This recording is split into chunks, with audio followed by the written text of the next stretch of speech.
Hello friends, स्वागत है आप लोग का एनसीईआरटी जोन में।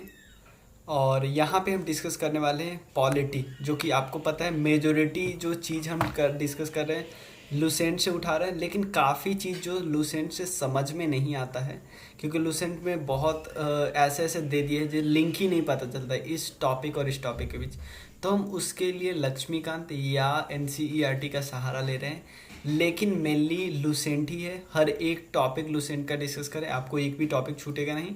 तो फंडामेंटल राइट का बेसिक वगैरह हम डिस्कस कर चुके हैं, क्लियर है। लेकिन आज हम डिस्कस करेंगे article 14 to article 18 right to equality वाला, क्लियर।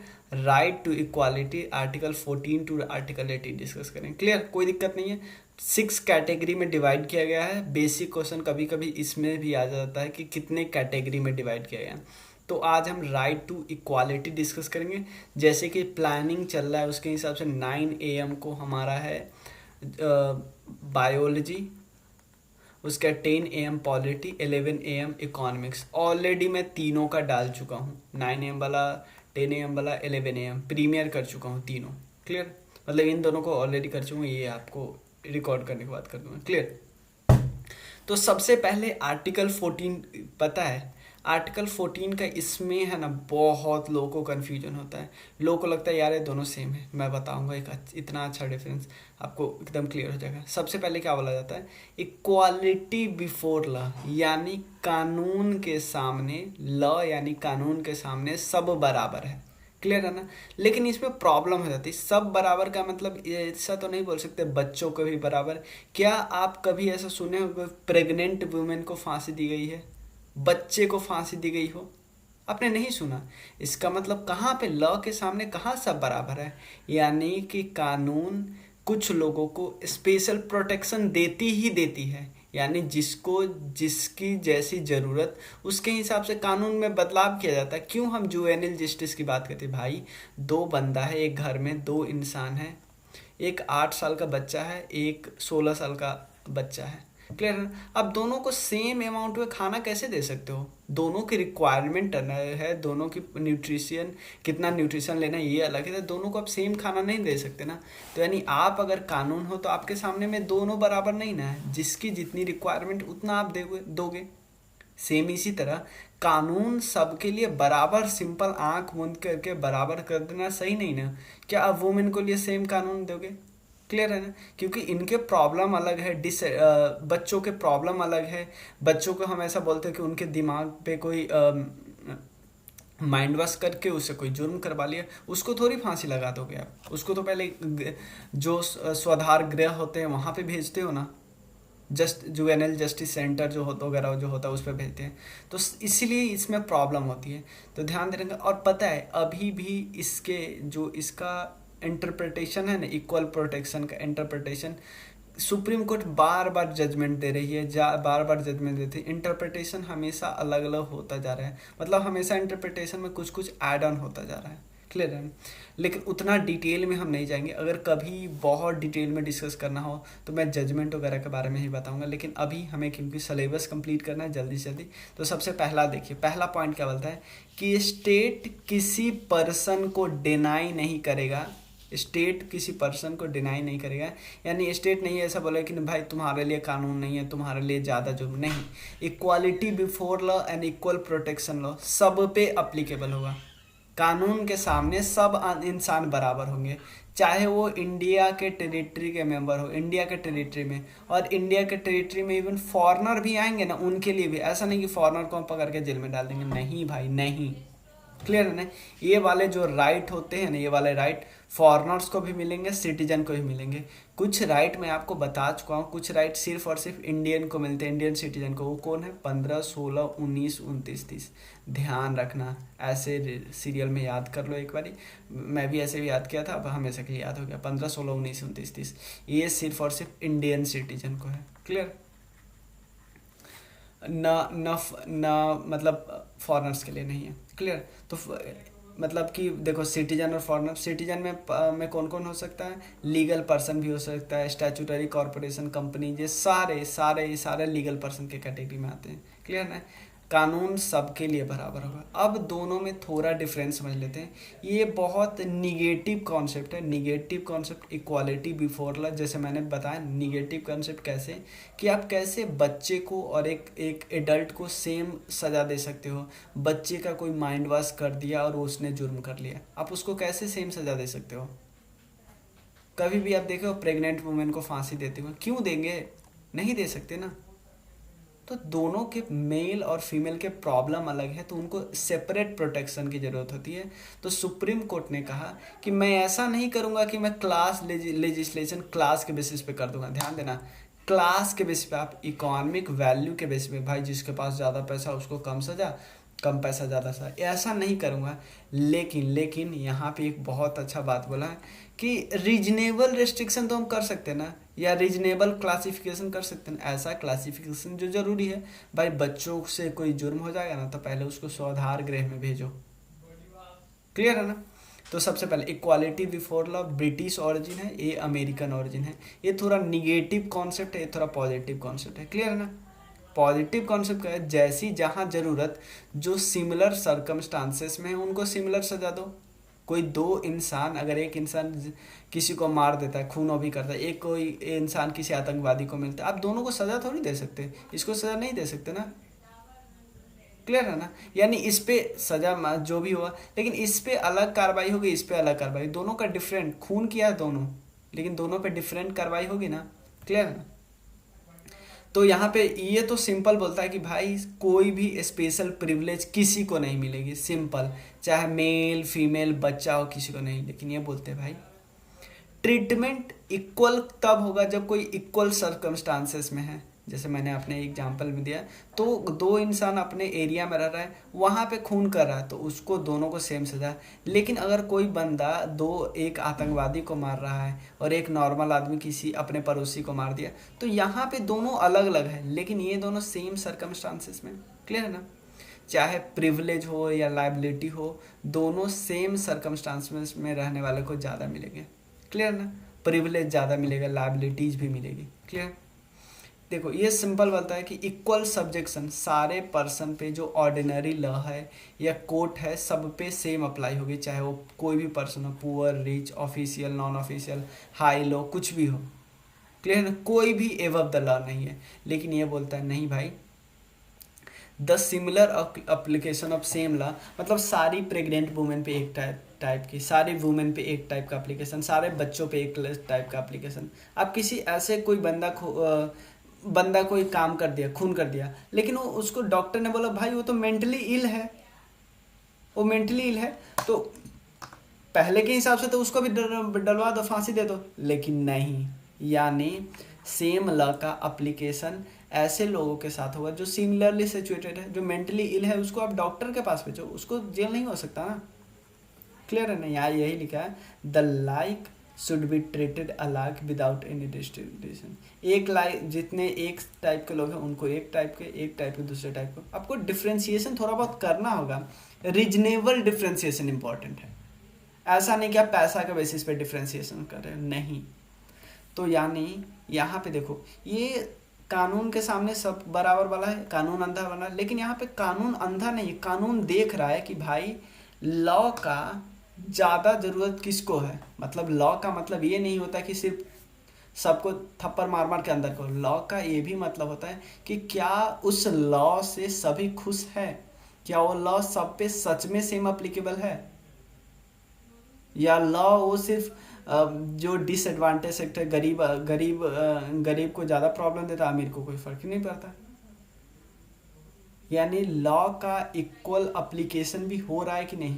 वुमेन को भी आप सेम देने लगो, बच्चे को भी सेम देने लगो, प्रेग्नेंट वुमेन को भी सेम दे लो, ऐसे नहीं ना होता है।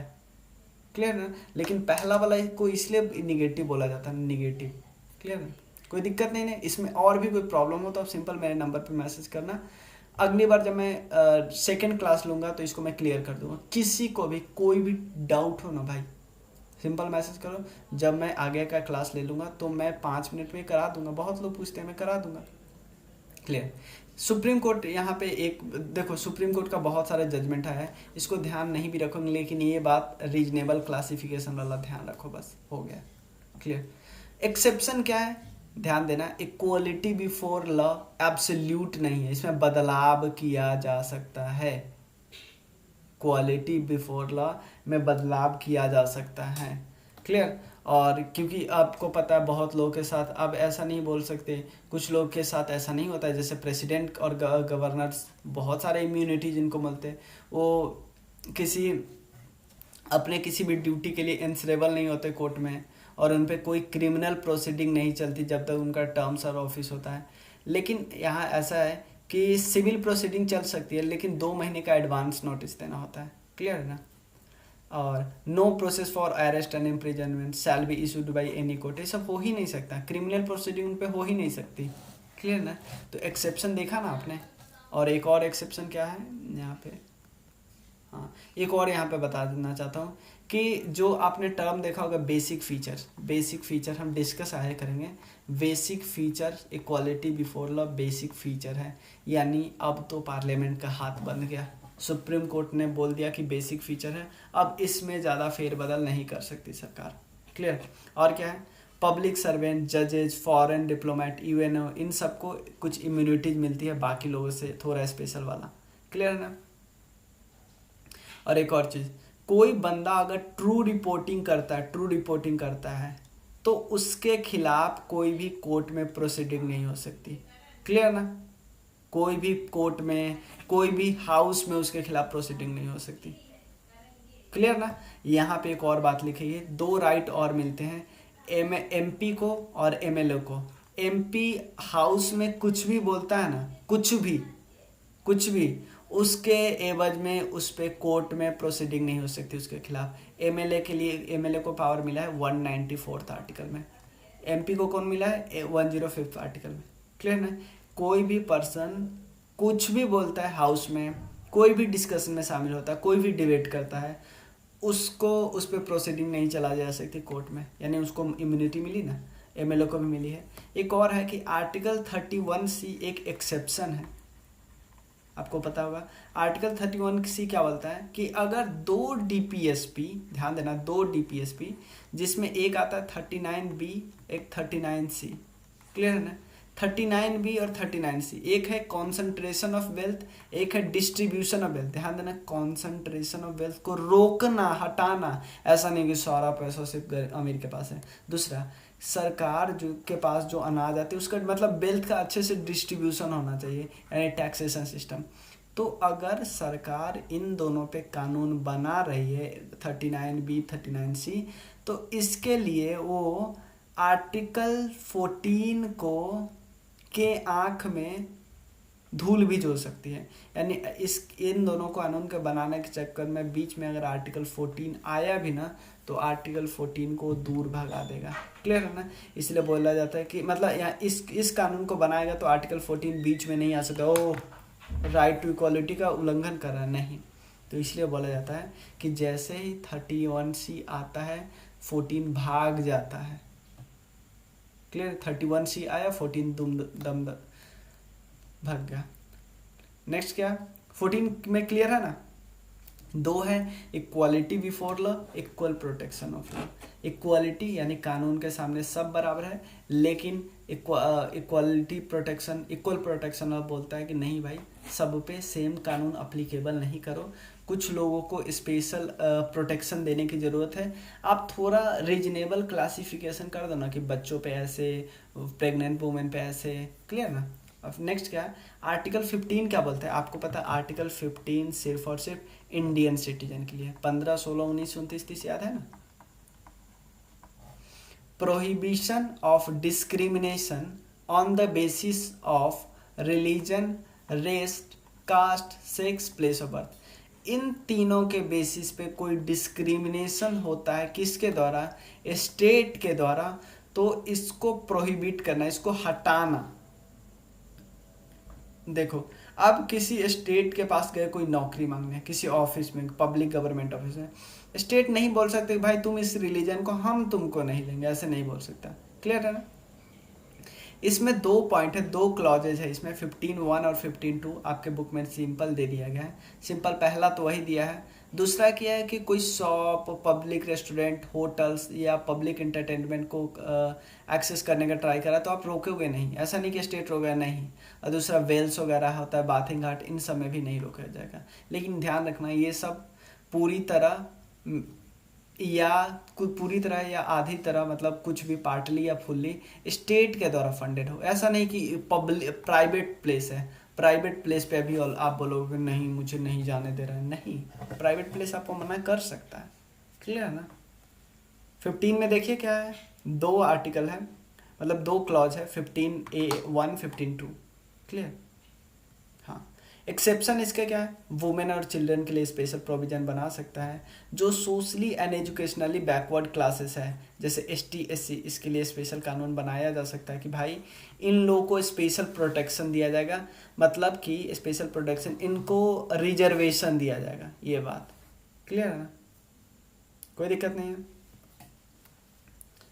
नेक्स्ट है आर्टिकल 16। आर्टिकल 16 बोला जाता है कि इक्वालिटी, मतलब जॉब की, जब पब्लिक एम्प्लॉयमेंट की जो अपॉर्चुनिटी होगी ना, उसमें आप race, religion, caste, sex, descent and place of birth and residence, इस बेसिस पे आप किसी को ये नहीं बोल सकते भाई तुम इस रिलीजन का हम तुमको नहीं जॉब देंगे, इस देश राज्य का है हम नहीं तुमको दे सकते। और ये तो आपको पता ही है, 16 आपको तो पता है, 16 सिर्फ इंडियन सिटीजन के लिए, पता है ना। 16 सिर्फ, कोई बाहर का आदमी नहीं बोल सकता कि नहीं हमको चाहिए आपके गवर्नमेंट में जॉब, नहीं दे सकते भाई तुमको। क्लियर है ना। इक्वालिटी ऑफ अपॉर्चुनिटी, इसमें भी आपको पता है एक्सेप्शन है कि रिजर्वेशन दिया जाता है, ये वाला बात क्लियर है। हाँ, यहाँ पे लिखा हो कि पार्लियामेंट प्रेस्क्राइब कर सकते हैं residence as a condition for certain employment. आपको पता ही है ना कि कुछ जॉब में सारे स्टेट कुछ जॉब को फिक्स कर लेते हैं कि ये जॉब में इतना % तो अपने देश के लोग, राज्य के लोग ले देंगे। क्लियर है ना। और यहाँ पे एक और चीज़ लिखा हुआ है कि आंध्र प्रदेश और तेलंगाना के अलावा और कहीं पे भी ऐसा प्रोविज़न नहीं है। क्लियर है ना। और एक और चीज़, कुछ पोस्ट को ध्यान देना, कुछ पोस्ट को बैकवर्ड क्लास के लिए रख सकते हैं, आपको पता है रिजर्वेशन वगैरह।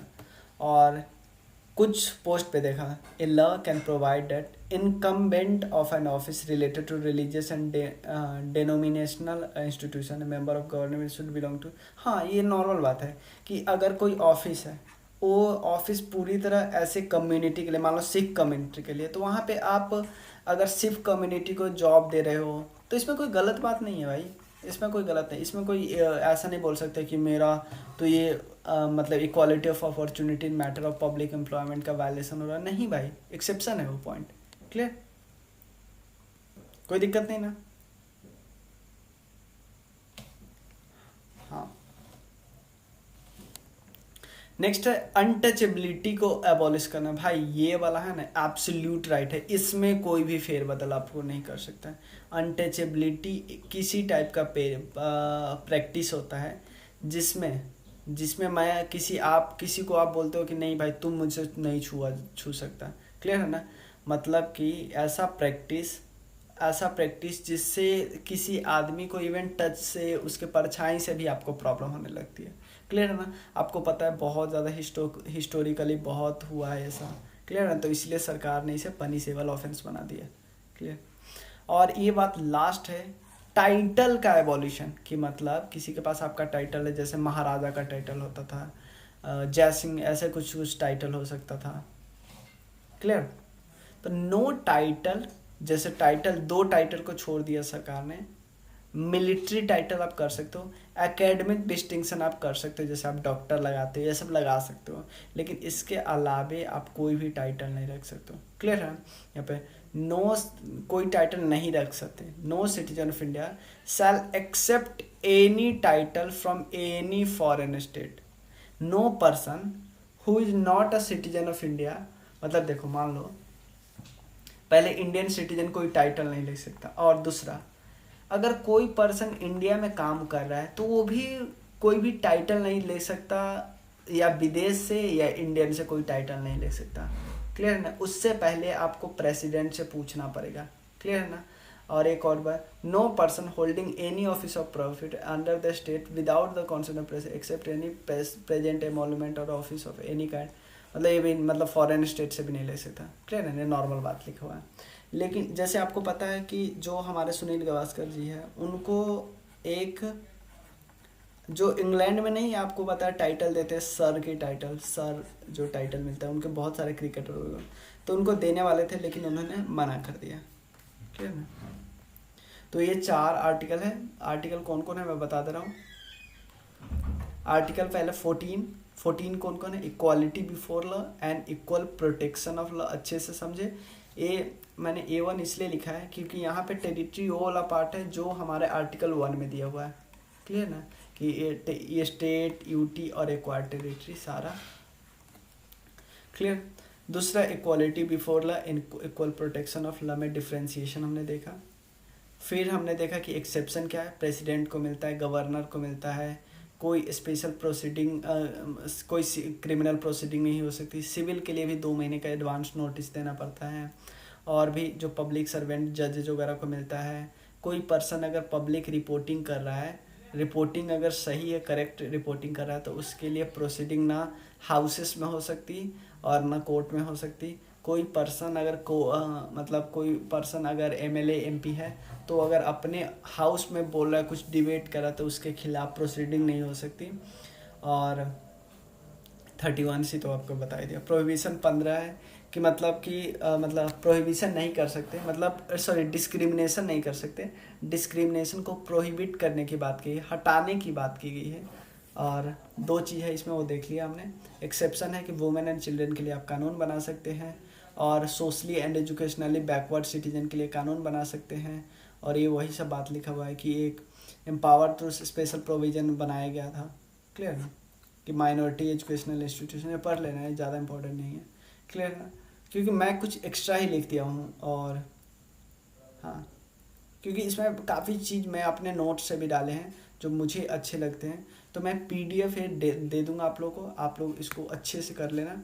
चलिए मिलते हैं फिर अगले दिन हम करने वाले हैं अगले आर्टिकल, जो कि है कौन कौन 19 to 22, क्लियर। चलिए मिलते हैं फिर। Thank you so much.